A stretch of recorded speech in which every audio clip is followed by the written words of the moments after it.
This is a presentation of Northeast Streaming Sports.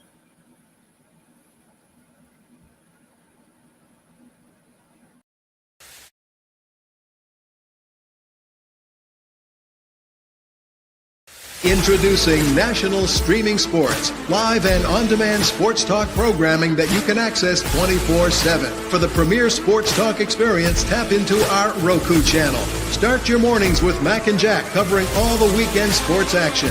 Then pour a cup and enjoy all the sports you can drink on the Coffee and Sports podcast. At midday, talk sports from east to west on the Coast to Coast podcast. Followed at night by some hot girl talk with Prim and Proper Sports featuring Sonia Pearson. Talk boxing on the Gloved Fist. Yankee fans tune in for Start Spreading the News. And there's more on the College Sports Huddle and Sports Scope with Robert Butler. There are 20 podcasts in all and 70 weekly shows giving us a 3.4-star viewer rating. To find us on Roku TV, search for National Streaming Sports on the Roku search bar. Click on the logo and you're in.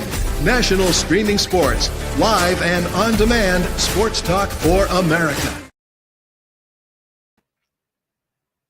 And here we are, ladies and gentlemen. Welcome to the Dr. Sem Yankees Show. Today is Saturday, May the 24th, and let's make today a great day. How do you make your day great? You know this already. It's simple. You look around and you notice the good that's all around.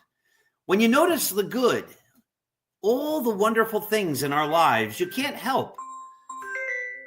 One thing that's not good is spam phone calls. You notice all the good that is around you.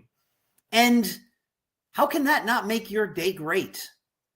Once you've noticed that your day is great, take the time to perpetuate that greatness. Spread it forward, share it with others, and help make their days great as well. Just a reminder as well that this program is always brought to you by Artemisia Publishing. Artemisia Publishing is a traditional publisher located in the good old United States of America. They have a wide selection of great books, including 365.2, Going the Distance. Do you need some motivation in order to achieve things that you never felt possible? Well, then read 365.2. Or how about Roy White's autobiography, From Compton to the Bronx? An award-winning book, of course. And I can't find here it is.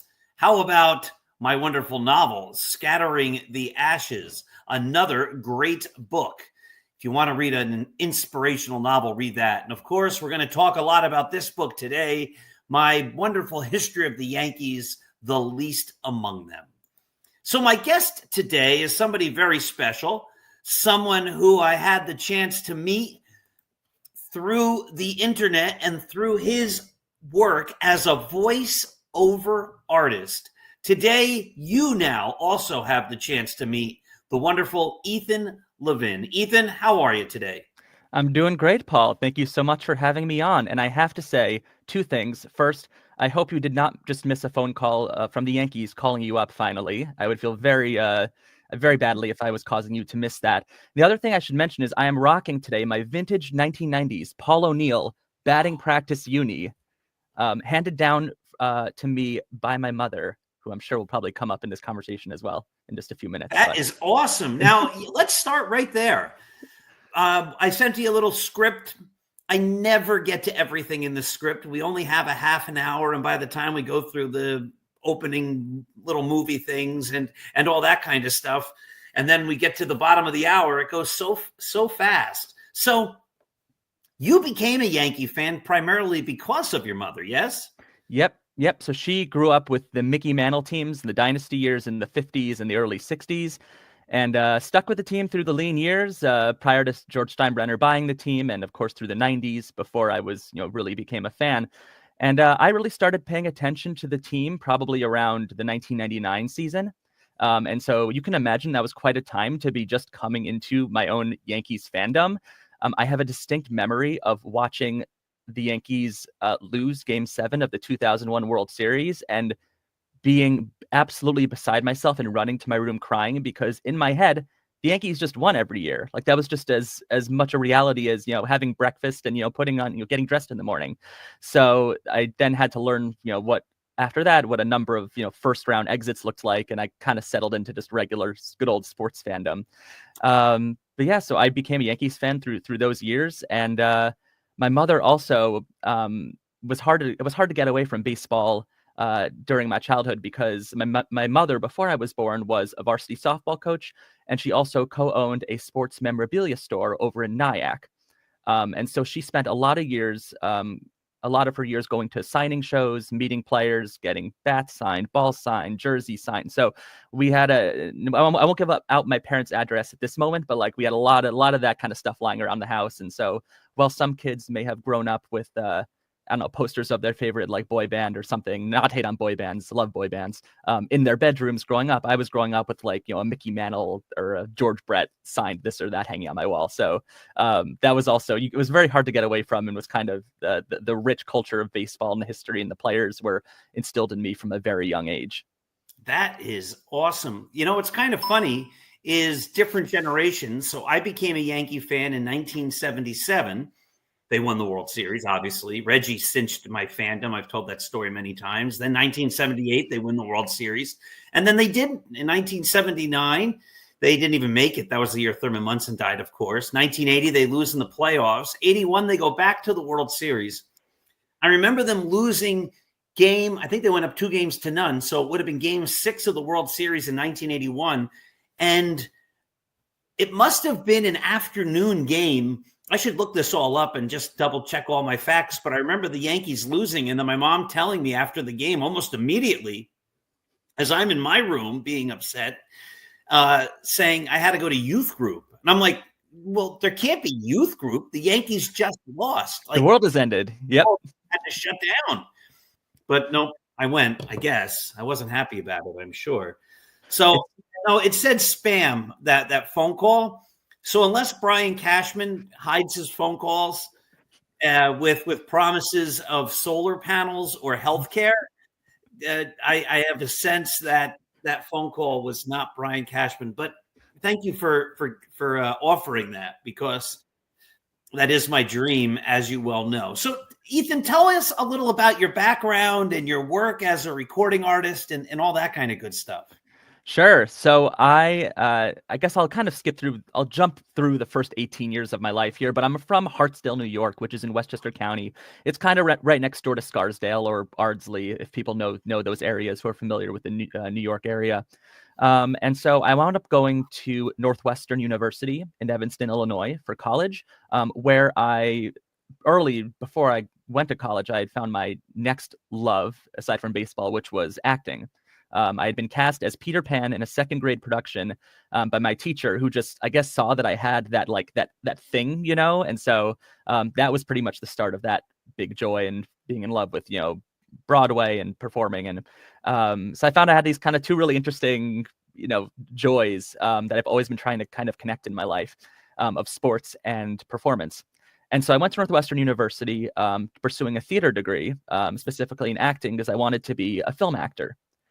And shortly after I graduated, I should actually back up. I should touch on one really important aspect of my college experience, which is that I was Northwestern University's mascot, Willie the Wildcat, which you want to talk about joining your loves of performance and sports. That's as close as you're going to get to that. So that was really one of the most unique experiences of my life. I absolutely loved getting to put that mascot suit on, every day and running around on a football field or waving an American flag at half court at basketball games during the national anthem, or, going on the road and going to the Big Ten basketball tournament in let's say Indianapolis, or going on the road with the football team to Madison, Wisconsin, and just playing in and just experiencing the loudest sports venue I've ever experienced in my life. And that really, I thought for a quick second after graduating college that maybe I would want to continue my mascot career. I interviewed with the Kraft Group up in New England for a time about their soccer job, and just realized like I didn't have the resources at the time to be able to like move to Foxborough and be able to survive as like a mascot performer. So that dream sort of ended pretty quickly. I did pursue the acting dream for a few years, but I was working 2 separate jobs at the time. I was basically working 7 days a week. And I was working with my current company, who we can also actually is quite relevant to today's topic, a company I've been with for a little over 10 years now. And then I also was working full time at Trader Joe's, which is for many people one of their favorite neighborhood grocery stores, and was there for 3 years and loved my experience there, and met some great people who I'm still very much, very close with. And eventually after I left Trader Joe's, I was given a full-time job in my current company, which is a sports analytics company.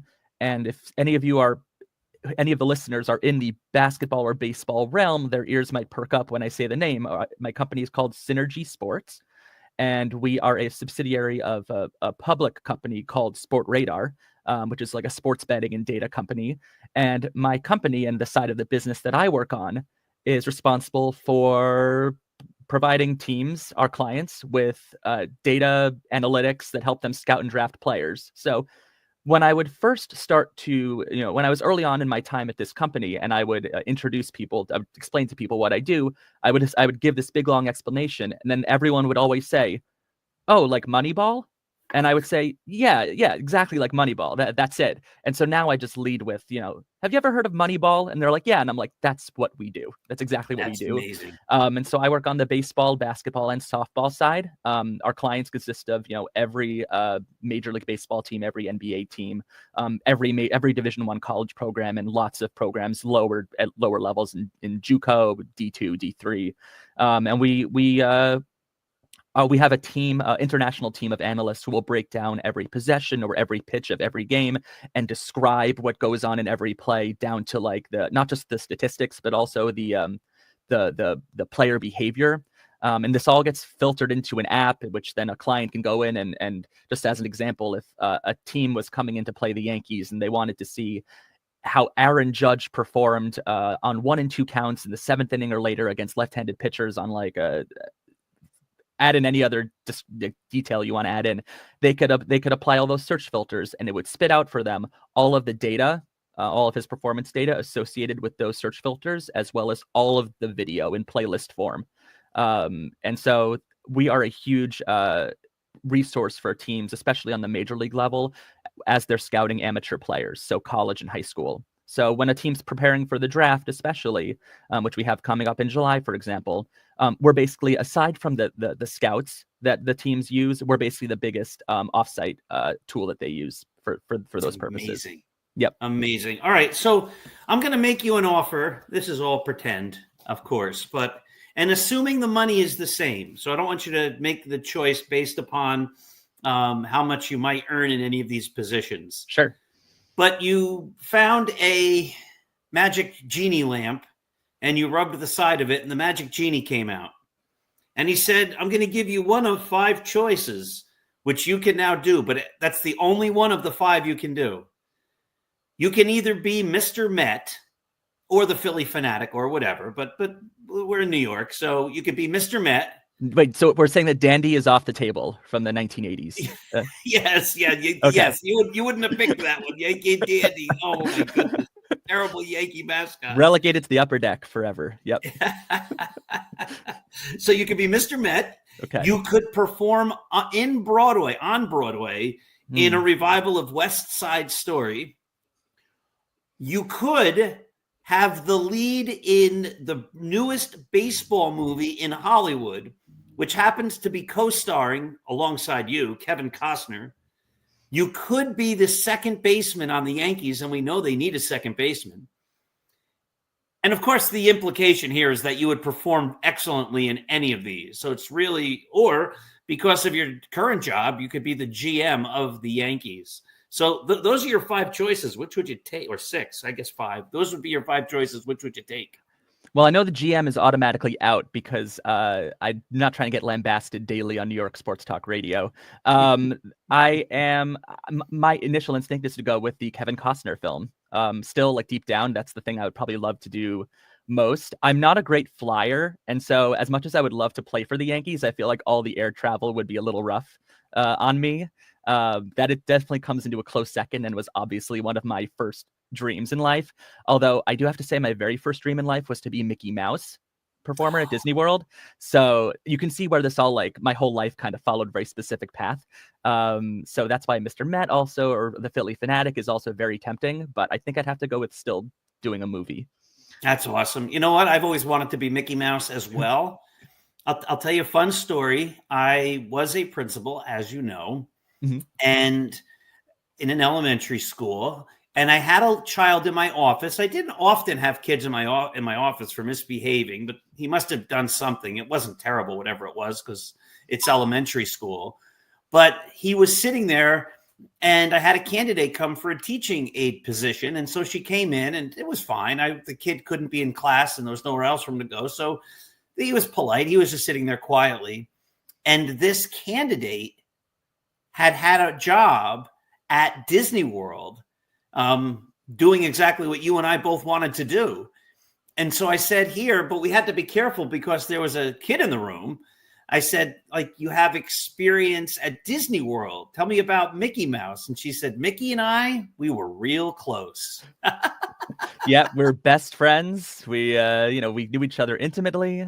I had a hand in everything he did, which is the old, yes, which is like the old, puppet joke, I suppose. Yeah, that's really wonderful. It's a great question. I do want to back it up really quickly because I remembered something you said before, which is about your fandom began in 1977. My wife and I are currently rewatching. I don't know if you remember the ESPN special miniseries from 2007 called The Bronx is Burning. We are currently rewatching it. I don't know what made it come back into my head, but we're watching it again, and it holds up. It's very well done, I have to say. So I would recommend that to anyone out there. You can find it on YouTube. Some people have uploaded it.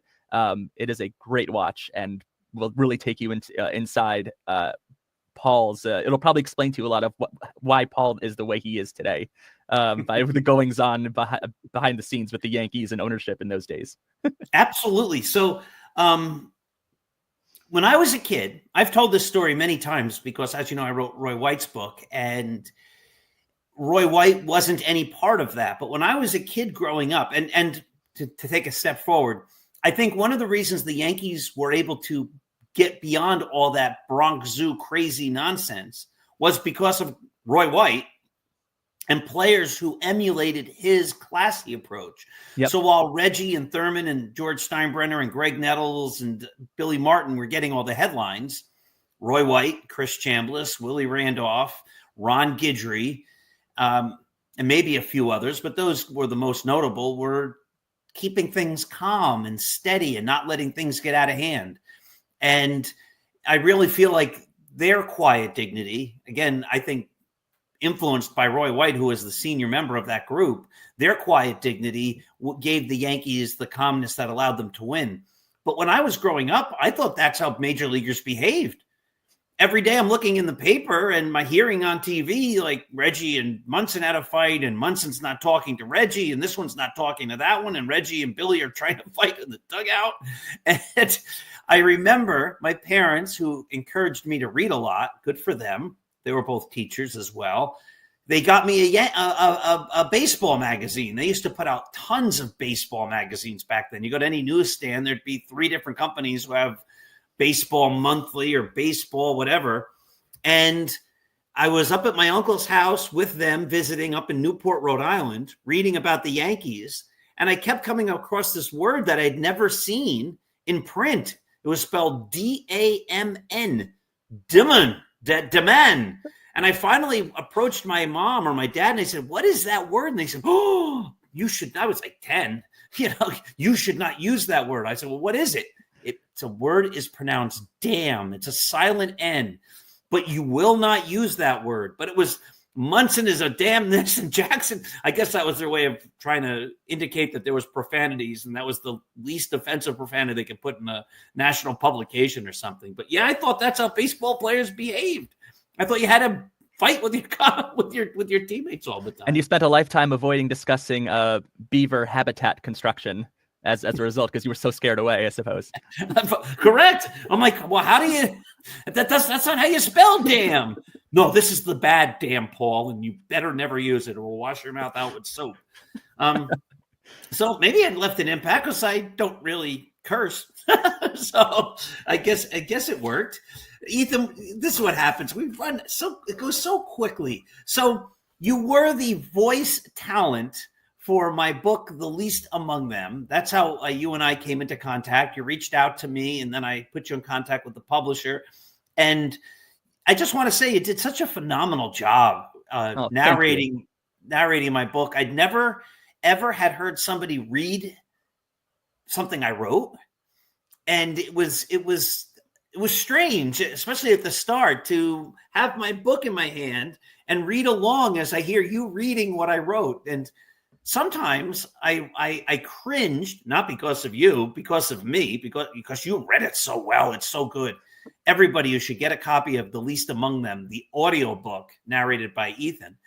But sometimes I'd see the words there. I'm like, oh, bad job out of you, Paul. And then other times I'd be like, ooh, that was really well written. How did I come up with that? So it was great fun. Did you have a favorite story out of that whole book? Sure, I did, and I'll reveal that in just a minute. But I do wanted to say at the outset, it was such an honor that you allowed me to narrate your wonderful book. I had no idea if you were going to say yes, and I'd had the book in my possession since shortly after it was published. I think it was given to me as a gift, definitely. I don't remember by who, but I think it was a birthday gift. I think someone was like, you already know all like the main stage players, and now it's time for you to learn about some people who are like a little lesser known. And I said, yeah, sounds good to me. So I should also say, just for the audience's sake, like I'm in this black void because this is my recording booth. And so that's where my microphone is. So I figured I should probably record in here just to bring everyone kind of inside my process a little bit. So as far as my favorite story goes, I think a lot of people are going to resonate with the story of Stefan Weaver. And I think that's really going to leave a major impact on people. You have a guy, I'm not giving away any spoilers because no, give it away. This is all public information, but you have a guy who had a lot of potential, had in his one major league start, got hurt, tore his rotator cuff, and then basically fell down into the abyss with drugs and alcohol and later on a cancer diagnosis, and wound up having this incredible sort of comeback of sorts where he finished out his life running a very successful tavern in San Francisco. And how many people can you say have been through AA and then wound up successfully running, a tavern? And so he really, maybe he didn't have the major league success that he wanted, but he found, I think, a certain other kind of success and perseverance in life that I think a lot of people can really admire and connect with. And I'm really interested for people to hear that particular story and see what they think. And I just hope I did it justice. You did. Thank you for that. I also should say, and we should probably have said this at the outset, but I've received word that the audiobook will be released on August 12th. So that's the word that I have heard. So I'm sure we'll broadcast that date many more times out to the public, but August 12th is the date that people should mark down. I didn't even know that. You know things that I don't know. Yes, yes. I hope that I was allowed to. I was not told that I was not allowed to say that. So I think that's great. Yep. That gives us all something to look forward to. Yep, a little summer gift. Yes, I hope everyone has a boring summer and that nothing is fun, so that you wait and the anticipation till August the 12th, and you say, now summer can begin because I'm going to get the audio version of The Least Among Them. And I will say, not all of the stories are as heavy as that one. So it is a really nice, relaxing beach listen. You can take your book, get your chair, get your Tommy Bahama, and go lounge at Point Pleasant or wherever you go for your summer vacations. And one thing I should also say, which people who are not familiar with the book yet might not know, is that yes, there are the 29 players who are featured in the book who each played one game with the Yankees, but each chapter is lovingly broken down into two sections, where you have the first half of the chapter featuring the player and the second half of the chapter touching on like some Yankees or baseball history that tangentially relates to, the player's story. And those additional stories, which are called extra inning stories, are really some of the most colorful and wonderful stories of parts of the book, and some of my favorite parts to read were in those extra innings pieces. So I'm really excited for people to hear those. Thank you. Yeah, boy, oh boy, you should be my marketer.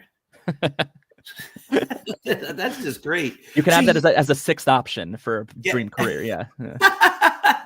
Seventh option, you could be on my podcast every week. Yep. I think that would end up seventh. But anyway, you were at the game the other night when Jason Dominguez walked it off, no? I was. It was very cold. It was miserable until about the eighth inning because it was drizzly and misting, and it was so windy. It was one of those nights where it was kind of misting, but it just looked like a sheet of water droplets just moving sideways, just because it was so windy. And the wind was blowing straight in, and so I said to my friend who I was at the game with, I said, nothing's gonna get out tonight, because turns out there were 5 home runs hit because guys were just like cutting balls through the wind. Cody Bellinger's home run that he hit, I'm convinced would have landed in the bleachers in right field, but I watched the wind just carry that ball back, and it only landed in the right field seats. But yeah, it was really it was the kind of win that I feel like the Yankees do not play well historically in bad weather games, in poor weather conditions. I tried to look up some data on this, and all I could find out was like some data from like 2016, which showed that they were like 4 games under 500 in what were considered poor weather games. But this was a game where it really showed that this is a team that has a lot of grit. Yeah, it was just, I felt really great to seeing Jason Dominguez get his walk-off home run, which was the first walk-off home run we've had in 3 years. So I felt particularly special, particularly grateful to be there. And it was a wonderful night. Yeah, and he said that was the first time he ever walked off a game with a homer. Oh, wow. Not since his youth or anything. They said that during the telecast. I think the next day, that was his first ever walk-off in his whole life. Wow.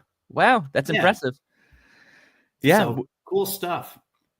So, Ethan, we're going to wrap this up in just a minute, but I don't want anybody to miss you and a chance to how to get in touch with you. So how can they find you if they want to see more of your work, or maybe if there are some authors out there who are interested in having their books turned into an audiobook? How can you be reached? Sure. You can reach me at Ethan Levine Reads. That's EthanLevineReads at gmail.com. That's my email address. And I also go by that exact same handle on Instagram. So you can also DM me on there. Always happy to talk about future projects with people. I have a couple of really exciting projects I'm working on at the moment, which I'll be excited to reveal in the coming months. But yeah, I would love to be in contact with anyone else who wants to collaborate. I did have one question for you, kind of a fun question for you, Paul, before we hopped off, which is a game I like to play with some of my friends who are baseball inclined, which is, if you could have a jersey of any famous player, but from a team that they were not known for playing for, that people might think, I didn't even realize they played for them. I'm curious who yours would be. I have an answer that I think would work very well for you. But I'm curious if you have an answer of like a jersey from a team they were not known to play for. We're talking we're talking like your Mike Piazzas with like the Marlins. We're talking like your Mike Piazzas with Oakland, or your Mike Piazzas with Mike Piazza played for a lot of random teams, but that's the kind of thing we're looking at. Wow. All right. And 3 pop into my head. Greg Nettles on the Atlanta Braves. I could pick the Expos, but I like the Braves uniform better. That was the one actually I was going to say for you. Yeah, really? Because I know you're such a Nettles fan. Yeah. All right. The other thought was Roy White was loaned to the Los Angeles Dodgers and played for their Spokane team in AAA in like 1967. So that would be an interesting one to have, a Dodger blue Roy White uniform. And the other one would be I love the book Ball 4 by Jim Bouton. Yep. Everybody knows Bouton was a Yankee. Everybody knows Bouton was a Seattle Pilot. But during that season, he was traded to the Houston Astros. I don't think most people know that he played for the Astros. So maybe a Jim Bouton Astros jersey. That'd be kind of fun. And Jim Bouton's story is discussed in The Least Among Them.